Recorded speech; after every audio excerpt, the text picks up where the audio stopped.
The blood-red sunset cast long shadows over the dusty trail as Olivia Palmer clutched her injured ankle, watching the wagon train disappear over the horizon. The pain in her chest far exceeded that of her swollen joint as the reality sank in they had actually left her behind in the vast, unforgiving territory of Nevada. 1876. 3 days earlier, the wagon train had been making good time toward California when Olivia's horse stepped in a prairie dog hole, throwing her to the ground. The fall hadn't been terrible, but her ankle had twisted badly beneath her. Dr. Simmons, the only physician traveling with the group, had wrapped it tightly and told her to stay off it as much as possible. But wagon trains wait for no one, especially not a 22-year-old woman with no family traveling with her. "We're losing daylight with every hour we delay," Marcus Whitney, the wagon master, had told her that morning. "The pass will be snowed in if we don't make it through by October's end." "I'll try to keep up, Mr. Whitney." "I promise," Olivia had pleaded, knowing full well her promises meant little when the entire train's safety was at stake. For 3 days she'd tried. Lord, how she'd tried. Each jolt of the wagon sent searing pain through her ankle. Each time they stopped to make camp, she fell further behind. Each morning she rose before dawn, hoping to get a head start, but it wasn't enough. "We can't risk 28 families for one person," Whitney had declared finally at noon that day. "Miss Palmer, we're leaving you with provisions. There's a settlement 2 days back. You can make it if you're careful." They'd left her with a single horse, a week's worth of food, a canteen, her trunk of belongings, and a small pistol she barely knew how to use. Then they'd continued west, leaving her in their dust. Now, as darkness approached, Olivia fought back tears. The settlement Whitney spoke of was more like 3 or 4 days back for someone with a healthy ankle, let alone hers. She wasn't even sure she could mount her horse without help. The sound of hoofbeats made her reach for the pistol. Out here, alone, a woman was vulnerable to all manner of dangers: wild animals, renegades, outlaws. Her hand trembled as she pointed the weapon toward the approaching rider. The silhouette of a man on horseback appeared against the darkening sky. As he drew closer, she could make out his features: a strong jaw shadowed with stubble, dark hair beneath a worn cowboy hat, and piercing blue eyes that studied her intently. "Madam," he called out, raising his hands to show he meant no harm. "Are you in need of assistance?" "Stay back," Olivia warned, though her voice betrayed her fear. "I'll shoot if I have to." The stranger dismounted smoothly, keeping his distance. "Name's Tucker Vaughn. I was tracking that wagon train, hoping to catch up with them before nightfall." His eyes drifted to her bandaged ankle, then to her lone horse and meager provisions. Understanding dawned on his face. "They left you behind." It wasn't a question, but Olivia nodded anyway, lowering the pistol slightly. "I've been slowing them down." Mr. Whitney said they couldn't risk missing the pass. Tucker removed his hat, revealing more of his face. He was younger than she'd first thought, perhaps 30, with lines at the corners of his eyes that spoke of long days under the harsh sun. "Whitney always was more concerned with schedules than people," Tucker muttered. "I've guided trains through that pass in November before." "You're a guide?" Olivia asked, hope flickering to life within her. "Was. Now I run cattle on a small spread near Sacramento." He glanced westward where the wagon train had disappeared. Was hoping to catch up with an old friend traveling with them. Olivia's shoulders slumped. "I'm sorry to have delayed you, Mr. Vaughn. You should continue on if you hope to catch them." Tucker studied her for a long moment, then shook his head. "Night's coming. It wouldn't be right to leave you here alone." He gestured to her ankle. "How bad is it?" "Dr. Simmons said it's a bad sprain, not broken, but I can't walk on it much." Tucker nodded, his expression thoughtful. "We'll make camp here tonight. In the morning, we'll figure out our next steps." As he efficiently set about gathering wood for a fire, Olivia watched him with cautious gratitude. "Mr. Vaughn, I appreciate your help, but I don't want to be a burden to you too." Tucker paused, straightening to his full height. His eyes met hers across the growing darkness, serious and sincere. Miss Palmer, is it? When she nodded, he continued, Miss Palmer, I don't know what kind of men you've known before, but where I come from, we don't abandon people who need help. He struck a match and the kindling caught instantly. In the sudden flare of firelight, his face was illuminated, all hard angles and determination. We'll go at your pace, however long it takes. Those simple words washed over Olivia like a balm. For the first time since her accident, she felt something other than desperation. She felt hope. Thank you, she whispered, not trusting her voice with more. Tucker nodded once, then went about the business of making camp, moving with the easy confidence of a man accustomed to the wilderness.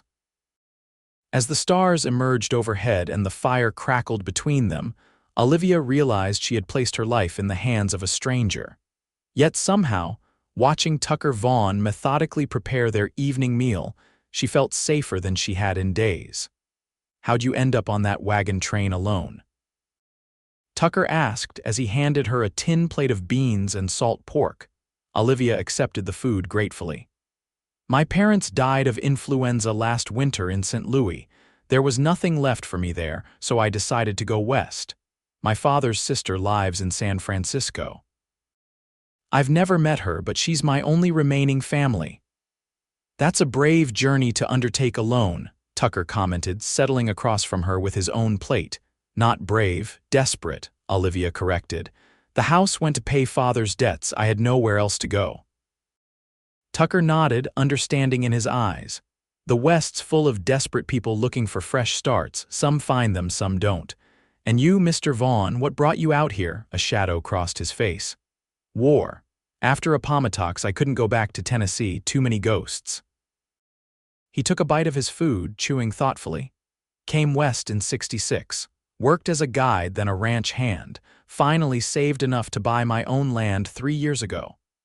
Olivia studied him across the fire. He couldn't be much older than 30, which meant he'd been just a boy during the war.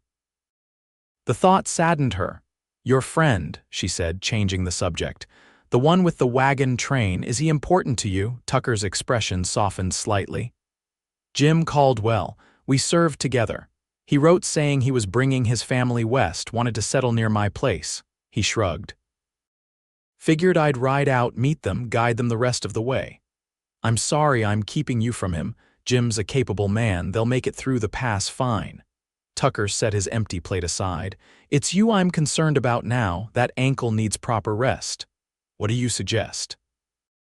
The settlement Mr. Whitney mentioned is days back. Tucker's eyes gleamed in the firelight. There's another option. My ranch is southeast of here, maybe 5 days' ride if we take it slow. From there, you could rest up, then catch the next stage to San Francisco when you're healed. Olivia considered his offer. Going with Tucker meant continuing west rather than retreating east, which appealed to her. But it also meant placing even more trust in this stranger. Why would you do that for me? She asked finally. Tucker stared into the fire for a long moment before answering. Because 17 years ago I was the one left behind, sick with fever, slowing everyone down. An old trapper found me, nursed me back to health. His eyes met hers across the flames. Said he was just paying forward a kindness someone once showed him. In that moment, Olivia saw beyond the tough exterior to the man beneath one who understood what it meant to be abandoned, to be vulnerable. I accept your offer, Mr. Vaughn, she said quietly, and I'm grateful. Tucker nodded, the matter settled. Get some rest, Miss Palmer. We've got a long ride ahead of us. As Olivia settled into her bedroll, the vast star-filled sky overhead, she realized that for the first time in months she wasn't afraid of what tomorrow might bring. The morning dawned cool and clear, with dew sparkling on the sage brush. Olivia awoke to find Tucker already up, tending a small fire with coffee brewing.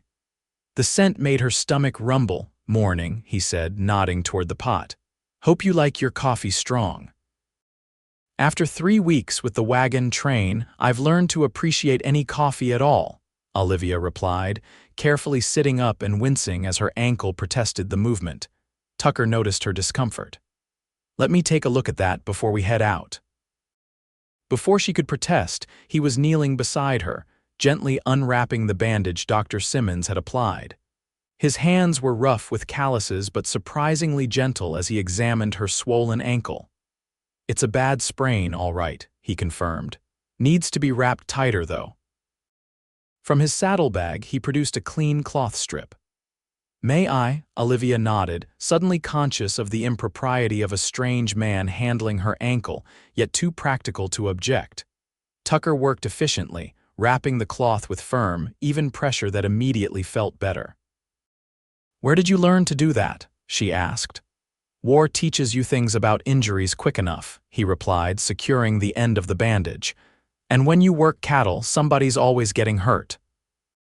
Once her ankle was rewrapped, Tucker helped her to her feet, supporting her weight as she tested her ability to stand. It hurt, but the tighter bandage made it bearable.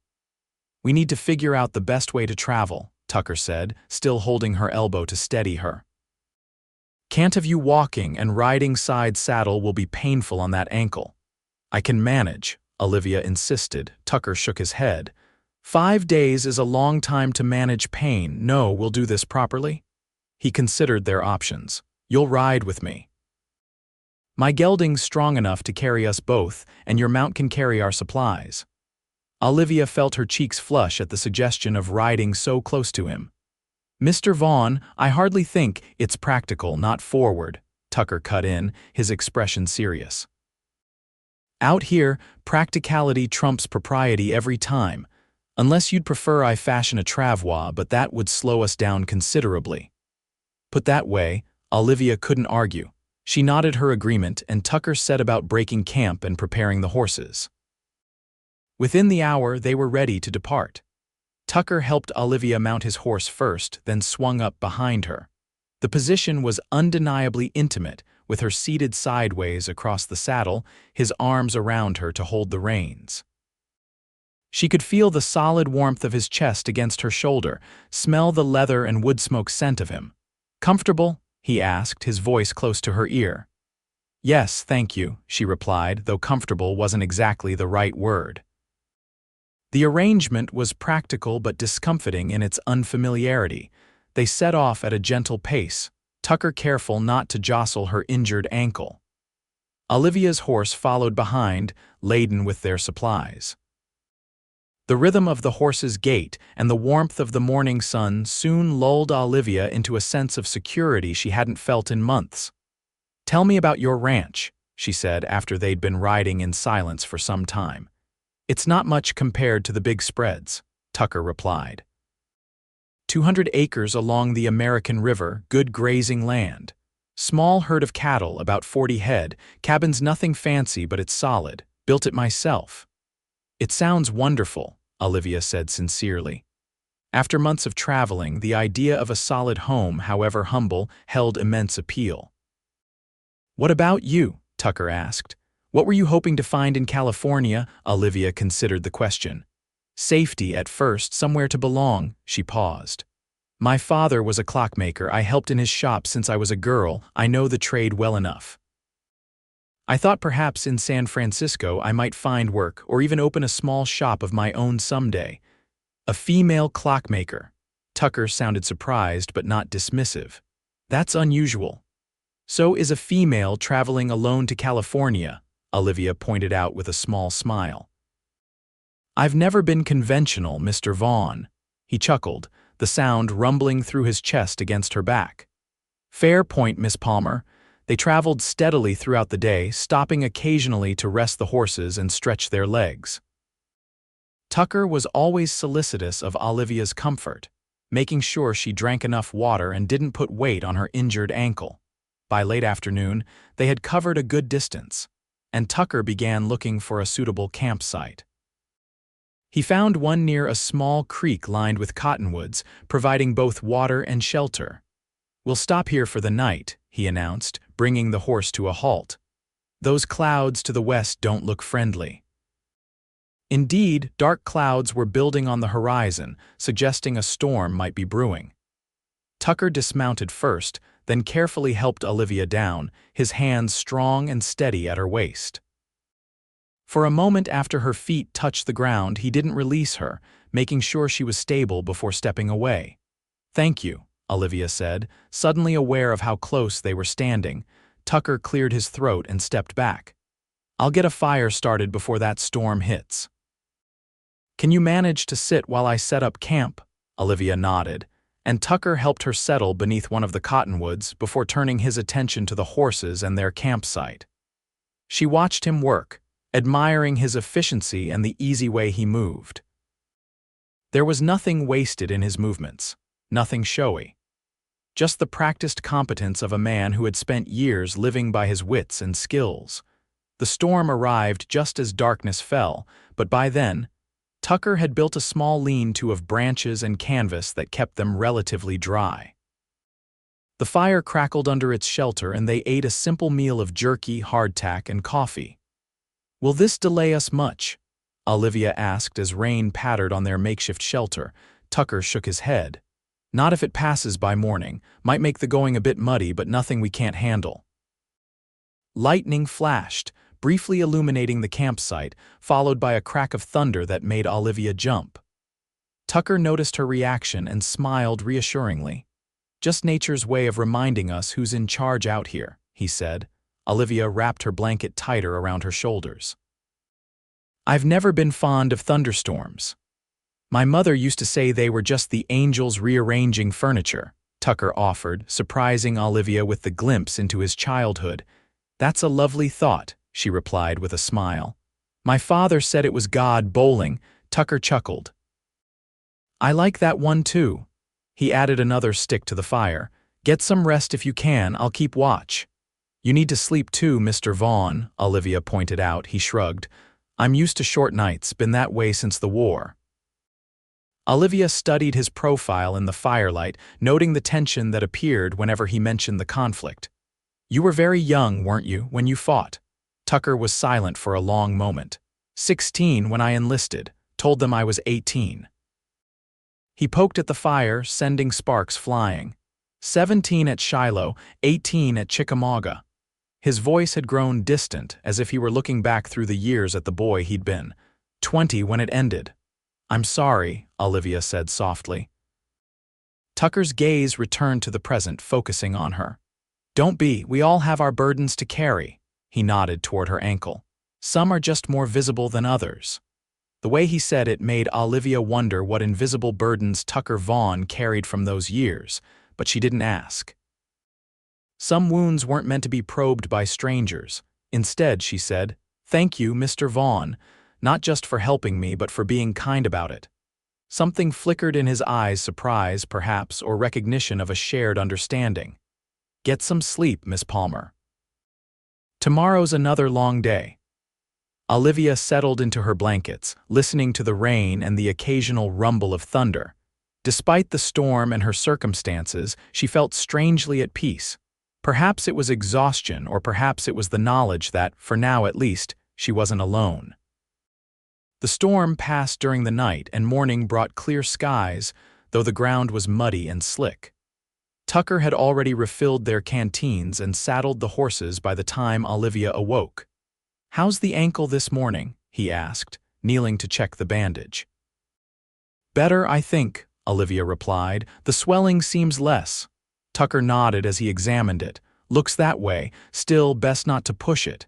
He rewrapped the bandage, then helped her stand. Same arrangement as yesterday, if that's agreeable. Olivia nodded, trying to ignore the flutter in her stomach at the prospect of spending another day in such close proximity to him. She told herself it was merely gratitude she felt, combined with the vulnerability of her situation. Nothing more. They traveled steadily through the morning, the landscape gradually changing as they moved southeast. The terrain became more varied, with rolling hills and patches of forest breaking up the open country. We're entering the foothills now, Tucker explained. My place is in a valley beyond that ridge. He pointed to a distant line of mountains. Another 4 days, give or take. Olivia shifted slightly in the saddle, trying to ease the stiffness in her back. Tucker immediately noticed her discomfort. We should stop for a rest, he suggested, already guiding the horse toward a small copse of trees. I'm fine, Olivia protested. We shouldn't delay. Tucker's voice was firm but gentle. Miss Palmer, I meant what I said. We'll go at your pace. There's no rush. Once they'd stopped and Tucker had helped her down from the horse, Olivia found herself fighting unexpected tears. The kindness in his words, after days of being viewed as a burden, touched something deep within her. "Are you in pain?" Tucker asked, noticing her emotional state with concern. Olivia shook her head. "No, it's not that, it's just—" She took a steadying breath. "The wagon master, Mr. Whitney, he made it very clear that my injury was inconveniencing everyone, that I was putting the entire train at risk by slowing them down."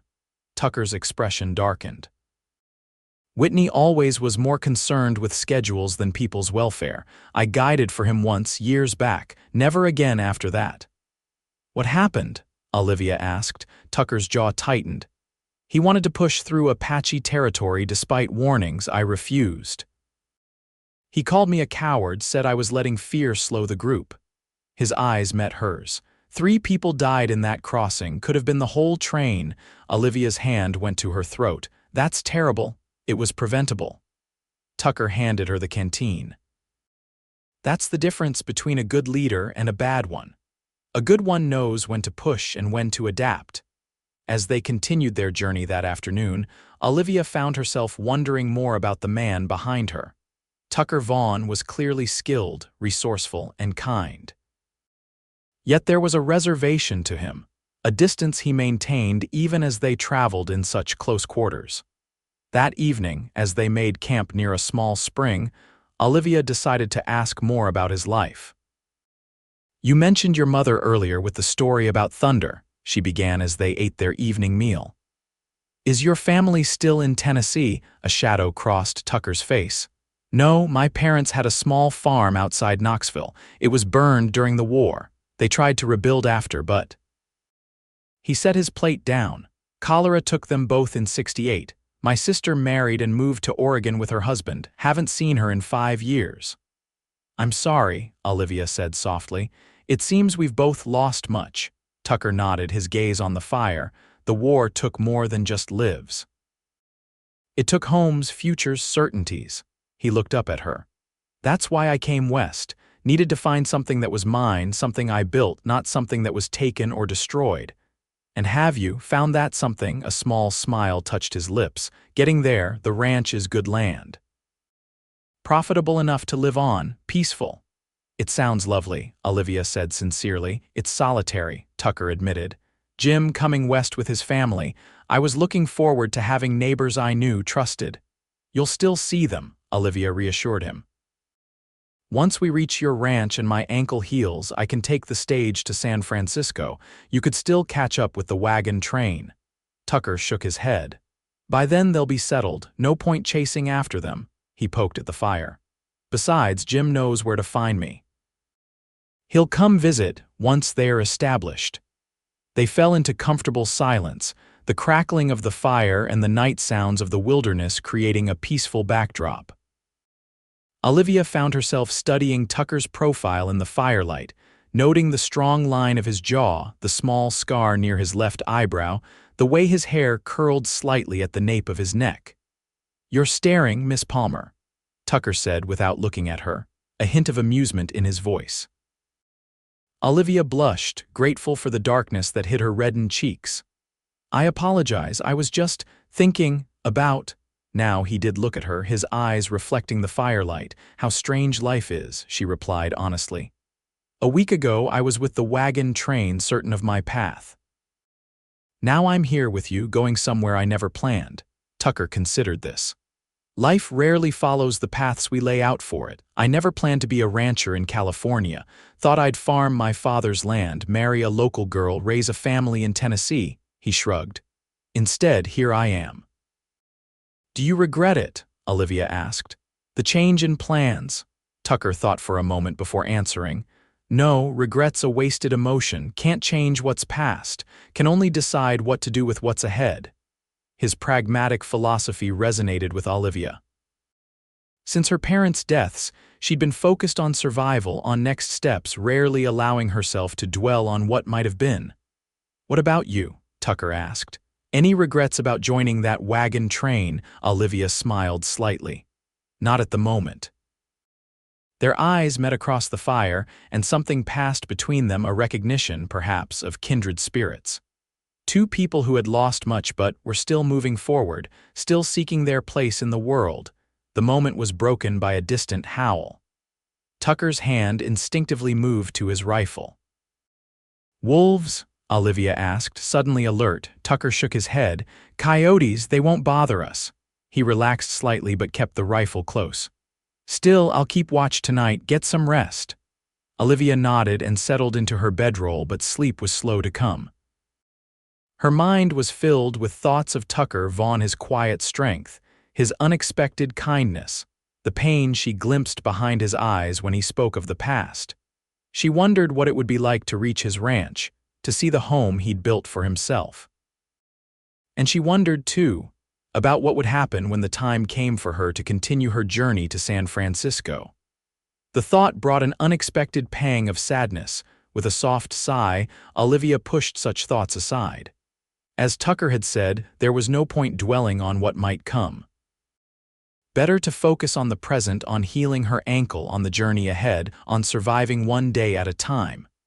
The future would unfold as it would, regardless of her worries or wishes. The next morning brought a new challenge. As they prepared to depart, Tucker frowned at the western sky. "Another storm coming," he observed. "Bigger than yesterday's. We should find better shelter before it hits." "How far to the next town?" Olivia asked, following his gaze to the dark clouds gathering on the horizon. "Too far," Tucker replied. "But there's an old line shack about 10 miles east of here. Used to belong to the Barlow outfit before they went bust. It's not much, but it's solid." They set off at a quicker pace than the previous days, Tucker clearly concerned about beating the approaching storm. Olivia could feel the tension in his body as he guided the horse, his eyes frequently scanning the sky. The wind picked up by mid-morning, carrying the scent of rain. Dark clouds loomed closer, and the temperature dropped noticeably. Olivia shivered, and Tucker unconsciously drew her closer against his chest. "Not much farther," he assured her, his breath warm against her ear. They reached the line shack just as the first heavy raindrops began to fall. It was a small, rough-hewn cabin, weathered by years of exposure, but as Tucker had promised, it appeared solid. A lean-to shelter attached to one side would provide cover for the horses. Tucker quickly dismounted and helped Olivia down, supporting her weight as they hurried toward the cabin. He pushed open the door, which creaked on rusty hinges, and helped her inside just as the rain began to fall in earnest. The interior was dusty but dry, with a small iron stove, a rough table with one chair, and a narrow cot in the corner. Tucker immediately set about making the space habitable, sweeping away cobwebs and lighting the stove with wood he found stacked beside it. "It's not the Palmer Hotel, but it'll keep us dry," he said with a small smile, referencing the famous luxury hotel in Chicago. "It's perfect," Olivia replied sincerely, grateful to be out of the increasingly violent weather. Tucker went back outside to tend to the horses and bring in their supplies. By the time he returned, soaked to the skin despite his slicker, the small stove had begun to warm the cabin. "You should change into dry clothes," Olivia suggested, noticing how he shivered. "I'll turn away." Tucker nodded gratefully and retrieved dry clothing from his saddlebag. Olivia kept her back to him, focusing on the sound of the rain pounding on the roof, trying not to think about the man changing clothes just feet away from her. "Decent now," Tucker said after a few minutes. Olivia turned to find him hanging his wet clothes near the stove to dry. He changed into a clean shirt and pants, his hair still damp and slightly curling as it dried. Something about seeing him this way in the close confines of the cabin made her heart beat a little faster. "The storm's settled in," Tucker observed, glancing out the cabin's single small window. "Might be here a while." Olivia nodded, unsure why the prospect sent a flutter through her stomach. "At least we're dry and safe." Tucker busied himself preparing a meal from their supplies: beans, jerky, and the last of the hardtack. The simple domestic scene felt strangely intimate in the small cabin. with rain drumming on the roof and the stove providing both warmth and light as afternoon darkened toward evening. They ate in companionable silence, the storm outside making conversation difficult without raising their voices. After the meal, Tucker checked Olivia's ankle again, his touch gentle as he unwrapped the bandage. "The swelling's going down," he noted with satisfaction. "You're healing well." "Thanks to your care," Olivia replied, meeting his eyes. Tucker held her gaze for a moment longer than necessary, then looked away, rewrapping her ankle with careful precision.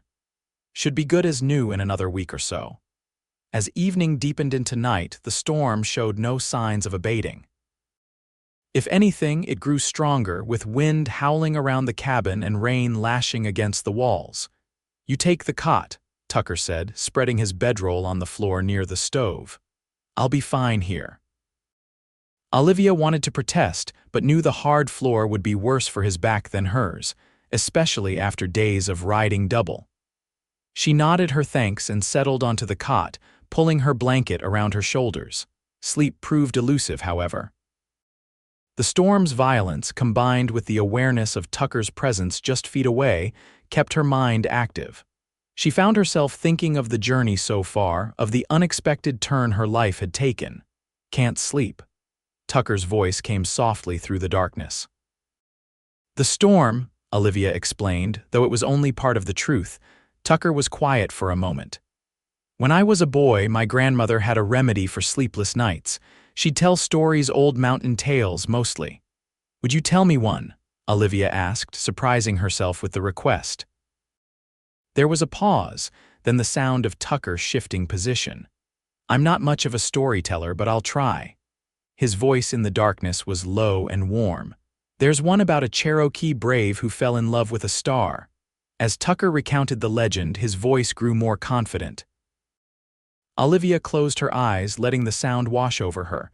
It was a beautiful tale of impossible love and sacrifice, and by the time he finished, the storm outside seemed less threatening. "That was lovely," Olivia murmured sleepily. "Thank you. My grandmother was half Cherokee," Tucker explained.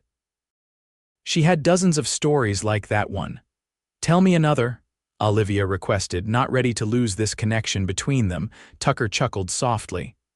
"All right, but just one more. This one's about how the possum lost his tail." Olivia fell asleep to the sound of Tucker's voice, the stories weaving themselves into her dreams. When she awoke the next morning, the storm had passed, and sunlight streamed through the cabin's small window. Tucker was already up, rekindling the fire in the stove. "Morning," he greeted her with a small smile. "Sleep well," Olivia nodded, returning his smile. "Better than I have in weeks. Your grandmother's remedy works."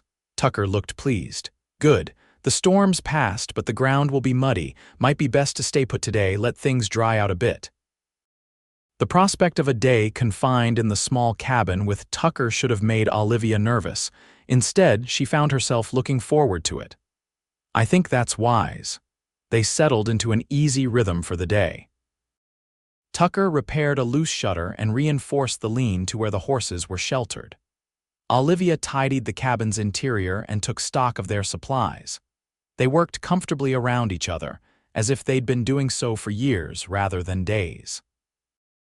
In the afternoon, Tucker produced a battered deck of cards from his saddlebag. "Know any games?" he asked. Olivia smiled. "My father taught me poker, said it was an essential skill for understanding human nature." Tucker's eyebrows rose in surprise. "Your father sounds like an interesting man." "He was," Olivia agreed, a touch of sadness in her voice. "Unconventional in many ways. He believed women were just as capable as men given the chance." "Wise man," Tucker commented, shuffling the cards with practiced ease. "Let's see if his poker lessons took." They played for hours, using beans as chips. Olivia proved to be a formidable opponent, her face revealing nothing as she won hand after hand. "Your father taught you well," Tucker conceded after Olivia had claimed the majority of their bean fortune. "He always said I had a natural advantage," Olivia replied with a smile. "Men tend to underestimate women at the card table." Tucker laughed, a genuine, warm sound that Olivia realized she'd rarely heard from him. Not this man, not anymore, he assured her, gathering the cards for another shuffle.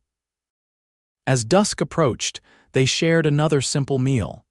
The day together had shifted something between them, easing the formality that had characterized their interactions thus far. "Tell me more about your clockmaking," Tucker requested as they sat by the stove after dinner. "It's not a trade I know much about." Olivia's face lit up at the question. "It's a beautiful craft. Precision and patience are essential. Each timepiece is a small universe of gears and springs working in perfect harmony." Her hands moved as she spoke, mimicking the delicate work. "My father specialized in pocket watches, but we repaired all manner of timepieces. I loved the challenge of diagnosing what was wrong, then making it right again." Tucker watched her with evident interest. "You speak of it with real passion." "It's more than just a trade to me," Olivia admitted. "There's something almost magical about creating or repairing something that measures our most precious resource, time itself." "Do you think you'll be able to pursue it in San Francisco?" Olivia's enthusiasm dimmed slightly. "I hope so, though I know it won't be easy. A female clockmaker isn't exactly conventional." "If anyone can manage it, I suspect it's you," Tucker said with quiet confidence. "You've already proven you're not easily deterred." The compliment warmed Olivia more than she wanted to admit. "What about you?" she asked, shifting the focus. "Has ranching become a passion, or is it simply a means to an end?" Tucker considered the question. "Both, I suppose. At first it was just about having something that was mine, something no one could take away." He paused, his gaze on the glowing stove. "But over time I've come to appreciate the rhythm of it. The seasons, the cycles of life and growth. There's an honesty to it that appeals to me." "It sounds fulfilling," Olivia observed. "Most days," Tucker agreed, "though sometimes the solitude weighs heavy." The admission hung in the air between them, unexpectedly intimate. Olivia found herself wondering if Tucker was lonely on his ranch, if he missed having people around him. "Is that why you were so eager to meet your friend Jim?" she asked gently. Tucker nodded. "Partly, also because." He hesitated, then continued, "After the war, Jim and I made a pact, said we'd look out for each other no matter what. When he wrote that he was coming west, it felt like fulfilling that promise." "And now you're fulfilling it with me instead," Olivia said softly. Tucker's eyes met hers, serious and sincere. Some promises find different paths to keeping. The moment stretched between them, charged with unspoken feelings. Olivia found herself wondering what it would be like to stay with Tucker, to not continue on to San Francisco. The thought both thrilled and terrified her. Finally, Tucker broke the silence. "It's getting late. We should rest. If the ground's dried enough, we'll move on tomorrow." Olivia nodded, grateful for the chance to collect her thoughts. As they prepared for sleep, each in their respective places, she couldn't help but feel that something fundamental had shifted between them during their day together. In the quiet darkness, Tucker's voice came once more. "Olivia." It was the first time he'd used her given name. "Yes." She replied, her heart quickening at the sound of it on his lips. "I'm glad the wagon train left you behind." The simple, honest statement brought unexpected tears to Olivia's eyes. "So am I, Tucker," she whispered back. "So am I." The ground had indeed dried sufficiently by morning for them to continue their journey. As they packed up their belongings, Olivia found herself reluctant to leave the small cabin that had sheltered them. Something important had happened there, though she couldn't quite define what. They resumed their previous traveling arrangement, but something had changed. Tucker's arms around her felt less like a practical necessity and more like an embrace. The silence between them was comfortable, laden with unspoken thoughts and feelings. By midday, the landscape had changed noticeably. The foothills were giving way to more mountainous terrain with pine forests and rocky outcroppings. The air was cooler and filled with the scent of evergreens. "We're entering the Sierra Nevada foothills," Tucker explained. "My ranch is in a valley about 2 days from here." "It's beautiful," Olivia observed, taking in the majestic landscape. Wait until you see it in the morning light, Tucker replied, a note of pride in his voice. The mountains turn gold and pink, nothing like it anywhere else. Olivia smiled at his enthusiasm. You love it here, don't you? Took me by surprise, Tucker admitted. Didn't expect to put down roots again after Tennessee, but this land, it speaks to something in me. They made camp that evening in a small clearing surrounded by pines. The mountain air was crisp, and Tucker built a larger fire than usual to ward off the chill.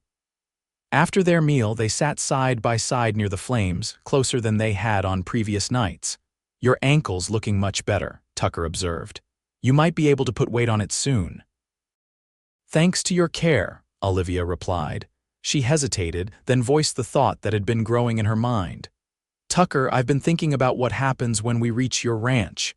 He turned to look at her, his face half illuminated by the firelight. What about it? I don't know if I'm ready to continue to San Francisco right away, Olivia admitted. My ankle still needs time to fully heal, and I have no guarantee my aunt will welcome me. Tucker was silent for a moment. You're welcome to stay as long as you need, he said finally. The ranch isn't fancy, but there's plenty of room. I wouldn't want to impose, Olivia began, but Tucker shook his head. It's not an imposition, he assured her. Actually, he paused, seeming to search for the right words, I'd welcome the company. The admission hung in the air between them, simple yet profound. Olivia found herself unable to look away from his face, from the vulnerability she saw there. Thank you, she said softly. I'd like that. Tucker nodded once, his eyes still on hers. Then, slowly, deliberately, he reached out and took her hand in his. His palm was warm and calloused against her skin, and the simple contact sent a shiver through her that had nothing to do with the cool night air. They sat that way for a long time, hands clasped, watching the fire burn down to embers. No words were necessary. Something had been acknowledged between them, something that would need time and space to grow. When they finally prepared for sleep, Tucker helped Olivia to her feet, his hands lingering at her waist a moment longer than strictly necessary. Good night, Olivia, he said, his voice low and warm. Good night, Tucker, she replied, reluctantly stepping away from him. In her bedroll, Olivia stared up at the star-filled sky, her mind and heart racing. She had come west seeking safety and a new beginning. She hadn't expected to find someone like Tucker Vaughn, someone who saw her strength rather than her vulnerability, who valued her pace rather than viewing it as an impediment. The realization that she was falling in love with him both exhilarated and frightened her. Love hadn't been part of her carefully constructed plans. Yet here it was, unexpected and undeniable. Morning brought a sense of anticipation as they continued their journey. The terrain grew more challenging, with steeper slopes and narrower trails, but Tucker navigated them confidently. By late afternoon, they crested a ridge and Tucker reined in the horse. There it is, he said, gesturing toward the valley below them. Olivia gasped at the view. The valley was a patchwork of green meadows and golden grasslands, bisected by a winding river that caught the afternoon sunlight like a ribbon of silver. Nestled against the base of the opposite slope was a cabin with several outbuildings, a corral visible nearby. You're home, she said, understanding his pride in this place. Home, Tucker agreed, a note of satisfaction in his voice. We'll be there by nightfall. As they descended into the valley, Olivia felt a growing sense that she was approaching not just Tucker's home, but potentially her own future as well. The thought should have terrified her. This wasn't the plan she'd made for herself. Yet it felt right, as if all the twists and turns of her journey had been leading her here. They reached the ranch just as the sun was setting, painting the valley in hues of gold and amber. Up close, the cabin was larger than it had appeared from a distance, a solid structure built of logs, with a covered porch across the front and smoke curling from the stone chimney. Someone's here, Tucker said, his posture immediately alert. I didn't leave a fire burning. Before Olivia could respond, the cabin door swung open, and a burly man with a thick beard stepped onto the porch, a rifle in his hands. When he saw Tucker, his serious expression broke into a wide grin. "Tucker Vaughn, you old son of a gun," he called, lowering the rifle. "About time you showed up." Tucker's face split into a matching grin. "Jim Caldwell, how in blazes did you get here before me?" As they rode closer, Olivia could see other figures emerging from the cabin, a woman with 2 children clinging to her skirts, and a younger man who bore a resemblance to Jim. "Whitney pushed us hard after you left to find that girl," Jim explained as Tucker dismounted. "Made it through the pass 4 days ago, decided to come straight here rather than wait for you to catch up." His eyes turned to Olivia, curiosity evident. "This her?" Tucker helped Olivia down from the horse, supporting her weight as her feet touched the ground. "Jim Caldwell, meet Miss Olivia Palmer." "Olivia, this is my old friend Jim and his family." Jim's wife stepped forward, a warm smile on her face. "Sarah Caldwell, Miss Palmer. These are our children, Emma and Thomas, and Jim's brother, Robert." "A pleasure to meet you all," Olivia said, somewhat overwhelmed by the unexpected welcome committee. "Miss Palmer injured her ankle," Tucker explained. "The wagon train left her behind." Sarah's expression darkened. "That Marcus Whitney, I told Jim he was a cold-hearted tyrant." She moved to Olivia's side, taking her arm supportively. "Come inside, dear, you must be exhausted." As they entered the cabin, Olivia was struck by how homey it felt. The main room was spacious, with a large stone fireplace, comfortable-looking furniture, and shelves lined with books. A pot of stew bubbled over the fire, filling the space with a mouth-watering aroma. "We've made ourselves at home," Sarah explained, seeing Olivia's surprise. "Jim said you wouldn't mind, Tucker." "Not at all," Tucker assured her, looking pleased rather than put out by the invasion. "It's good to have the place filled with people." Over a hearty meal of venison stew and fresh baked bread, courtesy of Sarah, Tucker and Olivia recounted the story of their journey. Jim listened with interest, occasionally exchanging knowing glances with his wife that made Olivia wonder what they were thinking. "So, Miss Palmer," Jim said when the tale was complete, "Tucker tells us you're heading to San Francisco eventually."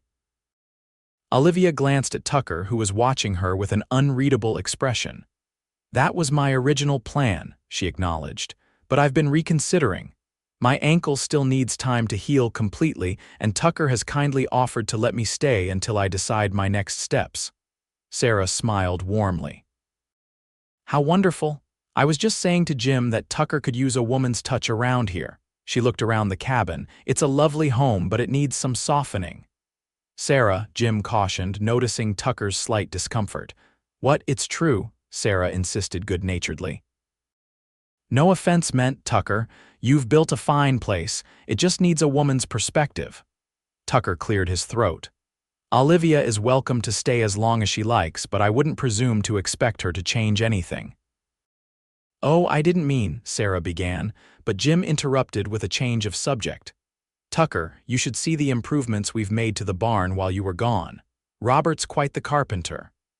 As the men excused themselves to inspect the barn, Sarah turned to Olivia with a sympathetic smile. "Men," she said with a shake of her head, "always retreating when conversations get personal." She began clearing the dishes. "Let me help you get settled. There's a small room off the back that Tucker uses for storage. We cleared it out and put a bed in there for you." Olivia was touched by the thoughtfulness. "That's very kind of you, Mrs. Caldwell." "Sarah, please," the older woman insisted, "and it's no trouble. Jim and Tucker have been friends since they were boys. Tucker's like family." She paused, giving Olivia a knowing look. "He seems quite taken with you, if you don't mind my saying so." Olivia felt her cheeks warm. "We've only known each other a short time," Sarah smiled. "Sometimes that's all it takes. Jim proposed to me after 2 weeks of courting." She led Olivia to the small room she'd mentioned. "Here we are." "It's not much, but it's private." The room was indeed small but cozy, with a narrow bed, a small table with a lamp, and a chest for clothing. Someone had placed a vase of wildflowers on the table, adding a touch of cheerfulness. It's perfect, Olivia said sincerely. Thank you for preparing it. Sarah squeezed her hand. Get some rest, dear. Tomorrow's soon enough to decide what comes next. Left alone, Olivia sat on the edge of the bed, trying to process the day's events.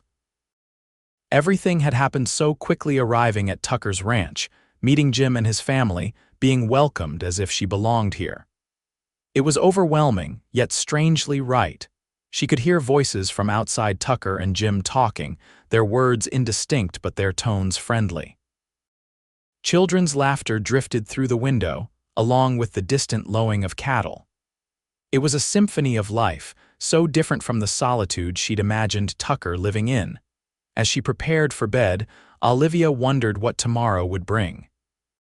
For the first time since her parents' deaths, she felt a sense of possibility rather than mere survival. Whatever happened, she knew that being left behind by the wagon train had led her exactly where she needed to be. The next morning, Olivia awoke to the smell of coffee and the sound of voices in the main room. Her ankle felt significantly better, and she was able to put weight on it without much pain as she dressed and made her way out. The cabin was already bustling with activity. Sarah was at the stove, cooking breakfast while directing her children in setting the table.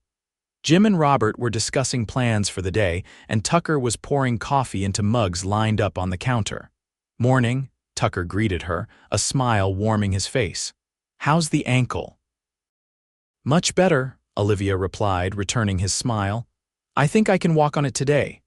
"That's good news," Tucker said, handing her a steaming mug of coffee. "Though don't push it too hard. We've got plenty of help around here now." Breakfast was a lively affair, with conversation flowing easily around the table. Plans for the day were discussed. Jim and Robert would help Tucker with the cattle, while Sarah would tackle the laundry that had accumulated in Tucker's absence. "And what can I do to help?" Olivia asked, eager to contribute. "Nothing that strains your ankle," Tucker insisted before Sarah could respond. Sarah nodded in agreement. "He's right, dear. But if you feel up to it, you could help me with some mending later. Tucker's clothes look like they've seen better days." Tucker looked slightly embarrassed but didn't deny the observation. "Not much point in fancy duds when it's just me and the cows," he said with a shrug. After breakfast, the men headed out to work, leaving Olivia and Sarah to manage the household tasks. As they cleared the dishes, Sarah asked, "So what are your thoughts about staying here longer term?" Olivia carefully considered her response. "I'm not sure yet. I've only known Tucker a short time, though it feels longer." Sarah nodded understandingly. "The trail has a way of accelerating relationships. You learn more about a person in a week of traveling together than you might in a year of Sunday socials." "That's true," Olivia agreed, "and Tucker's been nothing but kind and respectful." "He's a good man," Sarah affirmed. "One of the best Jim and I know. He's had a hard road, but it hasn't hardened him." Olivia hesitated, then asked the question that had been on her mind. Was there ever someone special in his life, a sweetheart or?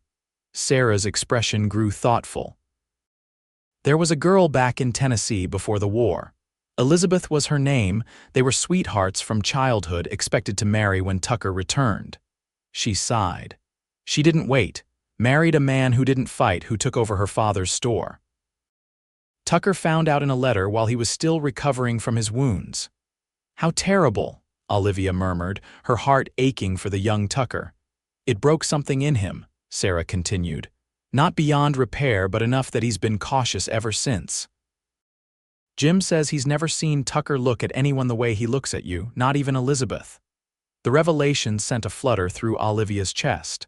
"I care for him," she admitted quietly, "more than I expected to, given how we met." Sarah smiled warmly. "Sometimes the best beginnings are the unexpected ones." As they worked together throughout the morning, Olivia found herself growing comfortable with Sarah. The older woman was kind and practical, offering advice without being pushy, sharing stories of her life with Jim and their journey west. By midday, Olivia's ankle was beginning to ache from the unaccustomed activity. Sarah noticed her wincing and insisted she rest on the porch while Sarah prepared the midday meal. Seated in a comfortable chair with her foot propped up, Olivia had a perfect view of the ranch and the men working in the distance. She could see Tucker on horseback, riding among the cattle, his movements confident and fluid.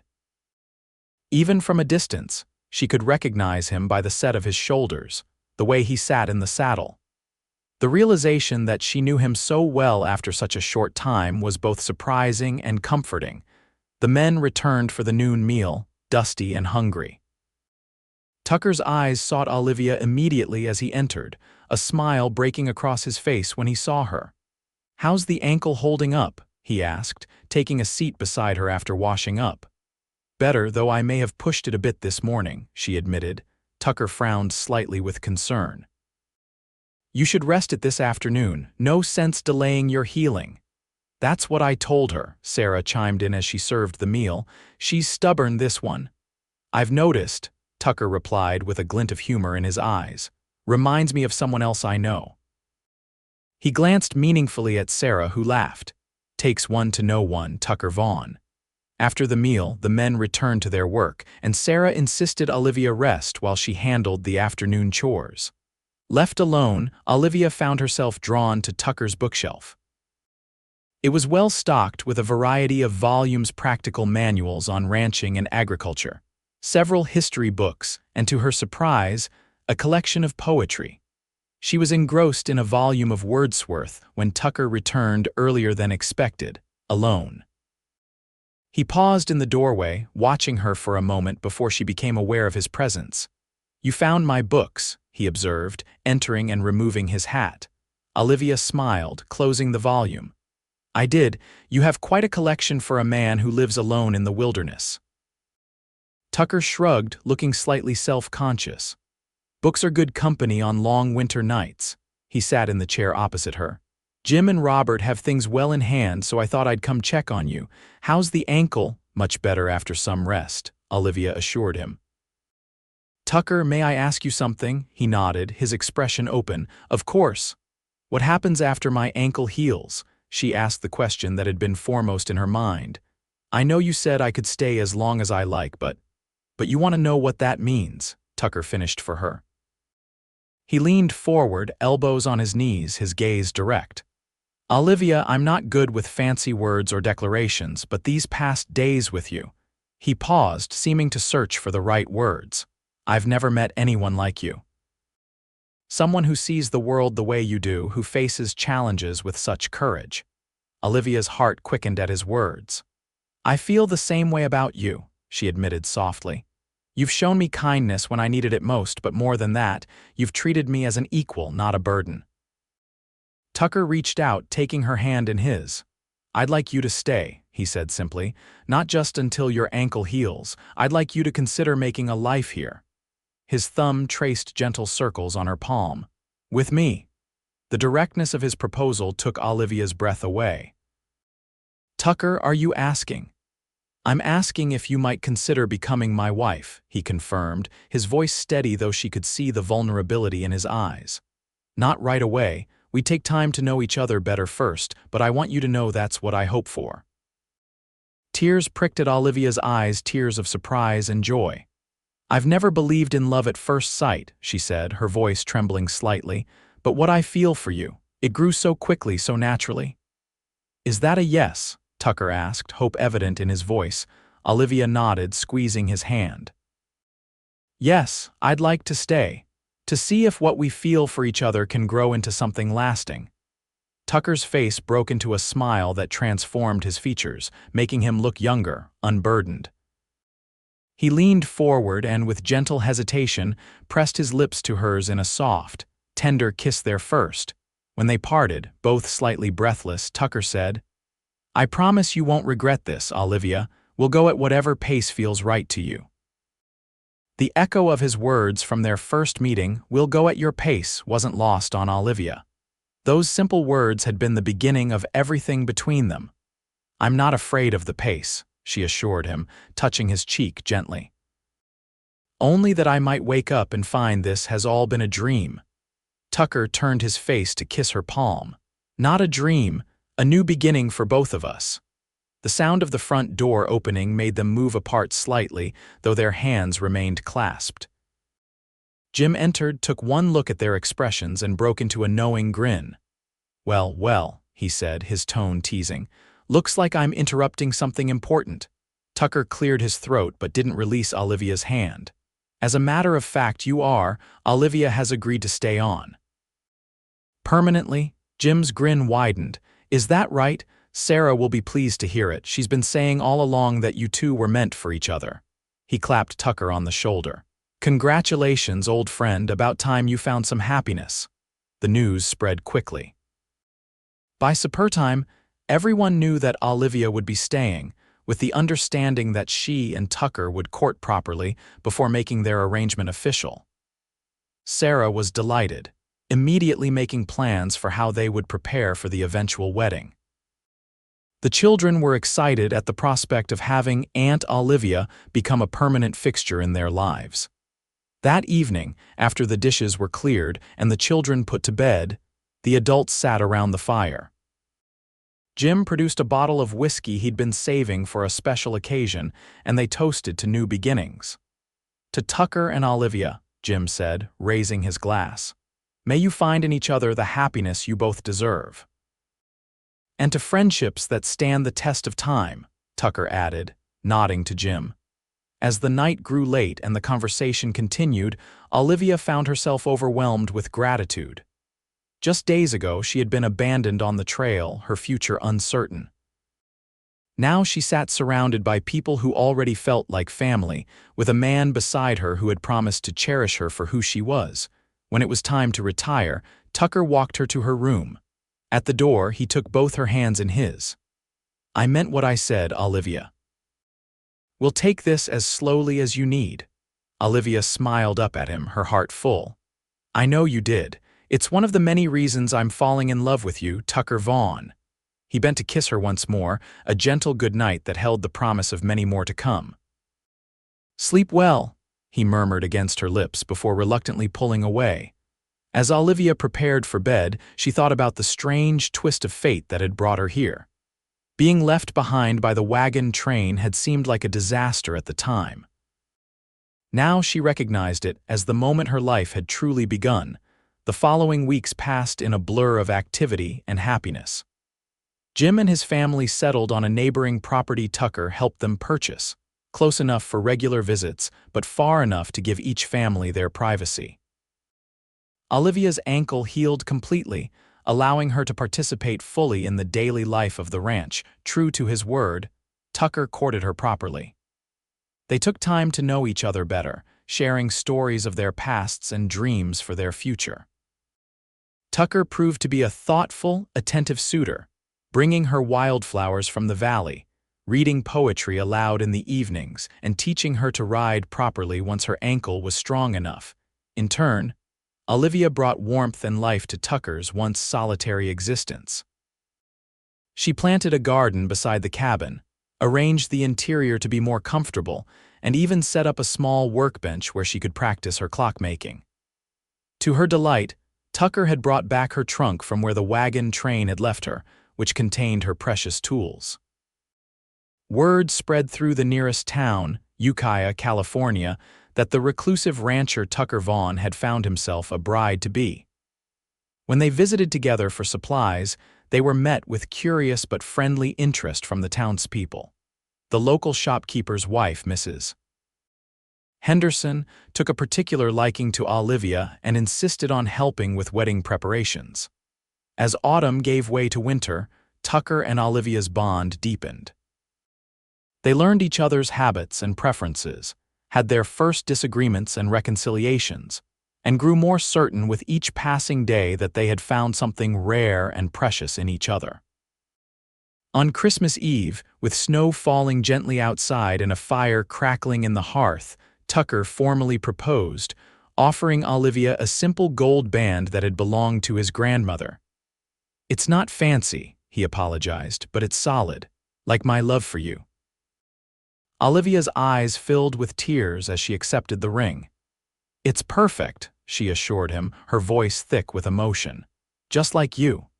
They were married on New Year's Day, 1877, in a simple ceremony at the small church in Ukiah. Jim stood as Tucker's best man, and Sarah as Olivia's matron of honor. The entire town turned out for the celebration that followed, welcoming Olivia officially into their community. As they danced together for the first time as husband and wife, Tucker held Olivia close, his eyes never leaving hers. "Happy?" he asked softly. "Completely," she replied, her heart overflowing with joy. "Who would have thought being left behind would lead me exactly where I was meant to be?" Tucker's smile was tender as he bent to kiss her. "I knew it from the moment I found you. Some people are worth waiting for, worth going at a slower pace for." "I love you, Tucker Vaughn," Olivia whispered against his lips. "And I love you, Olivia Vaughn," he replied, the new name making her heart skip a beat. "For as long as time keeps ticking." It was a promise he would keep for the rest of their lives. 5 years later, Tucker and Olivia stood on the porch of their expanded cabin, watching their 3-year-old son, James, chase butterflies in the garden while their infant daughter, Eleanor, slept in Olivia's arms. The ranch had prospered under their joint care. Tucker's cattle herd had grown, and he'd added horses to the operation, developing a reputation for breeding some of the finest stock in the region. Olivia had established herself as the only clockmaker within 50 miles, with customers coming from as far as Sacramento for her skilled repairs. And the beautiful timepieces she crafted in the workshop Tucker had built for her behind the house. Jim and Sarah had remained their closest neighbors and dearest friends, their children growing up together like cousins. The valley had gradually attracted other settlers, forming a small, tight-knit community where everyone looked out for one another. "Did you ever imagine this?" Olivia asked, leaning into Tucker's side as they watched their son's antics. "When you found me on the trail that day, did you ever think we'd have all this?" Tucker's arm tightened around her waist as he pressed a kiss to her temple. "Not specifically. But I knew from the moment I saw you that you were someone worth changing my plans for." Olivia smiled, remembering those fateful words that had changed the course of her life. "We'll go at your pace." Such a simple phrase, yet it had contained the promise of everything she'd ever wanted: respect, understanding, partnership, love. "I'm glad you found me," she said softly. "I'm glad you waited to be found," Tucker replied. "Some journeys aren't about how quickly you reach the destination. They're about who you travel with along the way." As the sun set over their valley, painting the mountains in shades of gold and pink, just as Tucker had once described to her, Olivia reflected on the strange workings of fate. What had seemed like abandonment had been the beginning of belonging. What had appeared to be a detour had been the true path all along, in Tucker's arms, surrounded by the family they had created together. Olivia Palmer Vaughn knew with absolute certainty that being left behind had led her home.